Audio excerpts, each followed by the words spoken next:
All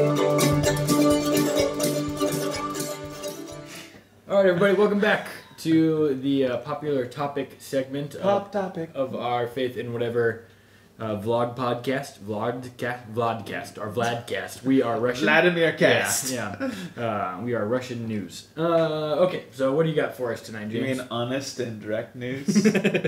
Not controlled by the state whatsoever. No. So we were going through the news of the day, and I noticed an interesting sort of op-ed put out on May 26th by Huffington Post. HuffPo! And the headline is Saturday Night Live and Stephen Colbert may be further dividing Americans by Sarah Bobolts? I'm not good with last names, I'm learning. And so I think I'm going to read the beginning of this article and then we can go from there. Yeah, it says, 6 months after Donald Trump was elected the 45th President of the United States, it feels as if America has never been more obsessed with late-night political comedy. A willingness to wade ever deeper into political waters has been widely credited for ratings success. Stephen Colbert beat out former late-night king Jimmy Fallon, a happily apolitical host, in total viewers this season, largely by attacking the president. Meanwhile, season 42 of Saturday Night Live enjoyed a 23-year ratings high. That's amazing to me. Yeah, that's basically since Will Ferrell was there.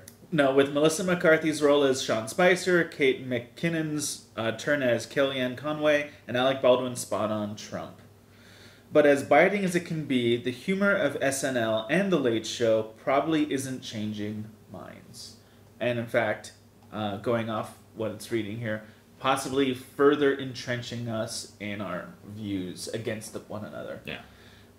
So, first of all, any initial reactions? What do you think about this? I'm surprised that Huffington Post wrote such a spot-on article, self-critiquing there. Yeah. So I am. Of course, they never mention themselves. Right. But I'm thoroughly impressed by this. So that means that she's either not a regular contributor or she's probably not writing for them anymore. But no, I thought it was I'd never agreed with 100% of a Huffington Post article before. Yeah. And the only thing I dislike about this article is it doesn't take it far enough in its criticisms. One of the points it makes deeper in is that not only is it this sort of humor, this sort of political jousting humor from the entertainment side of things is not new. I mean, SNL has been making fun of presidents from the beginning. Yeah. But the environment it's happening in and the purpose for which it's happening, because it definitely seemed like SNL was just poking jabs in previous years. Now it seems like it's actually trying to make political change with its humor. Yeah. And not only is that happening, but the article notes that we're getting a different sort of response from the political side of this. Another quote from the article. Whereas public figures might have ignored comedians in the past or been good sports and gone along with the jabs. I think of Obama going on the Two Ferns. Yeah, Between Two Ferns. Yeah, right? Such a good show. Trump has gone the opposite route, attacking comics over Twitter. His repeated comments have wedged a line. You are either with Trump and against late night, or with late night and against Trump. That could make Americans just a little bit curious to see what all the fuss is about, driving up rating shows. And I want to add a thought to that. I'm thinking maybe part of this is because up until now, Trump has been an entertainment guy.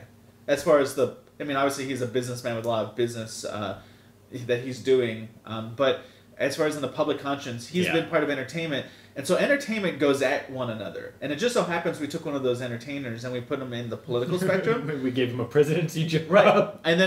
And now he is acting like he's always acted, which is like an entertainer, which is when one entertainer gets cutthroat with a different one, they jab back. Yeah. Well, now that's a president jabbing back. So that shouldn't surprise us. Yeah, it's always amazing to me that anybody thinks that Donald Trump has the intellectual acumen to realize that he probably should or should not say specific things over Twitter, of all places.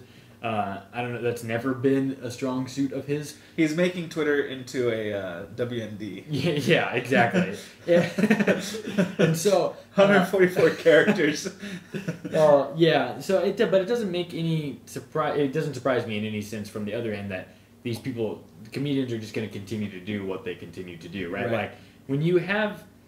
So the problem is, always are tempted to go after low-hanging fruit as a comedian. Stand-up comedy is in my blood. I've done it for 10 years. That's not true. I've never done stand-up comedy before. But the idea being like, when your low-hanging fruit is this good, this guy is a walking punchline every day. Like, so of course you're gonna go after these things. Of course he's got these weird tics. He says these weird things. He's really, not the nicest individual that's ever lived. And so he just sets him up and invites this kind of joust area, this verbal repartee, as it were. And so as he continues with it, it's only going to get worse. But the bigger problem that I think... Go ahead. I want to add to that, though. I completely agree with every criticism of Trump that you could level at. But, everyone. But let's also, if we're going to recognize Trump's fault, I want to recognize the other side's fault, too, which is it's gone from being funny jabs to being direct, nasty statements. Like, I've listened to Colbert swear at the president. Yeah. Live on television. Yeah. Like, he wasn't being funny. He was speaking directly to his face via camera and swearing at him, which is different. That's not the way it was in the past. Right. And it's not so much that, I don't care about four-letter words, but it's the idea, it's like, you are seriously just, like, going... You're doubling down. This is the hill. Yeah, or an SNL, like, I remember in long years past, they would, make jabs at, the first Bush Sr. or Reagan, but it was very kind of, like, everybody could chuckle over it, and those presidents would usually make a cameo sooner or later and kind of chuckle with them, and I remember, like, Bob Dole, he was never president, but he ran. They made fun of Bob Dole his entire campaign, but it was all very cute and funny. And then Bob Dole appeared along with Norm Macdonald when Norm Macdonald was doing his Bob Dole impression. Yeah. And it was great.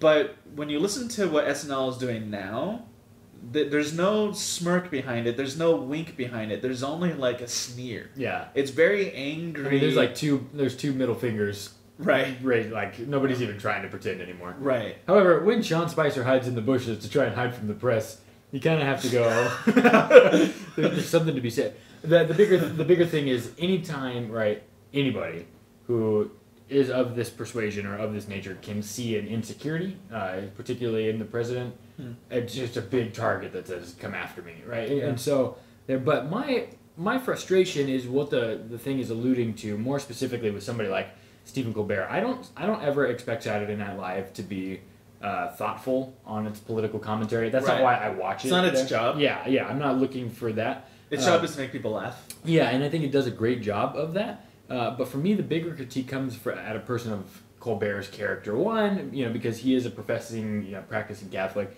and he's a big name, and that's a religious name. And he's made himself a big Catholic name. Yeah. Like, it's not that, he was really trying to be an entertainer, and then we just discovered he was a Catholic.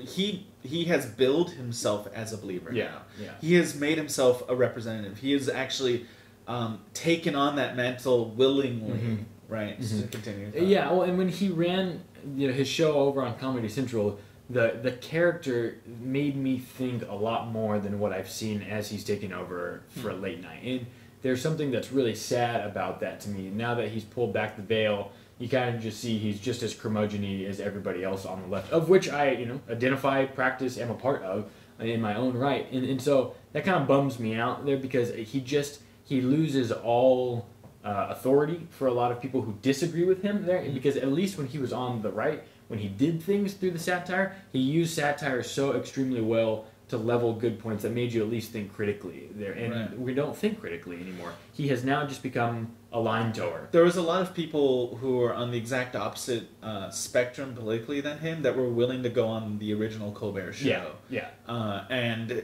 partake in that environment, even though it was obviously not their not their regular leaning.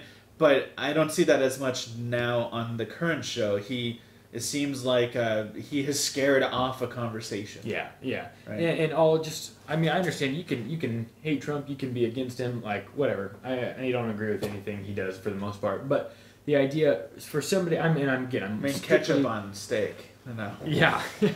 I'm strictly speaking in the Stephen Colbert aspect of this. Again, the idea of if you can speak with tongues of men and of angels and convince people, but don't do it out of love, or don't have the ability to just even season things in a way that's gonna be less than offensive or straight swearing at somebody. They're like, you become completely ineffective in dialogue. And to me, it has double the consequences because he's a believer, and probably because he knows 1 Corinthians 13 and that idea. He probably knows it better than I do. Like, he teaches it in Sunday school. Yeah, I teach Sunday school. That's the best Stephen Colbert line that ever happened. Yeah. So it's just disappointing to me to see him kind of descended with so much rapidity just into another ideologue there. Yeah. That's all he's become at this point. And it's just such a, but he's doing better. He's probably making more money. The left is embracing him more. So everything he thinks he's, it's probably paying out for him dividends on the other side.